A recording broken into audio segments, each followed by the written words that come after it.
முயலும் ஆமையும் கதை ஒரு பிரபலமான நீதி கதை.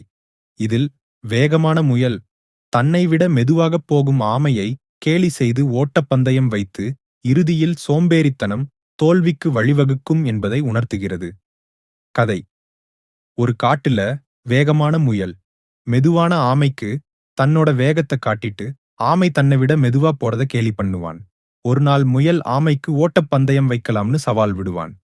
ஆமை முதலில் மறுத்தாலும் முயலின் பெருமையை அடக்க ஆசைப்பட்டு ஓட்டப்பந்தயத்துக்கு சம்மதிக்கும். ஓட்டப்பந்தயம் ஆரம்பிச்சு முயல் ரொம்ப தூரம் ஓடிட்டு ஆமை மெதுவா வருத பார்த்து ஒரு மரத்தடி நித்திர பண்ணுவான். ஆமை மெதுவா இருந்தாலும் நித்திர பண்ணாம தொடர்ந்து ஓடி முந்தின இடத்துக்கு போய சேருது. முயல் தூங்கிட்டு இருக்கும்போது ஆமை பந்தயத்தை ஜெயிச்சிடும். நீதி: சோம்பேறித்தனம் மற்றும் பெருமை தோல்விக்கு வழிவகுக்கும். எப்பொழுதும் தாழ்மையுடன் இருக்க வேண்டும்.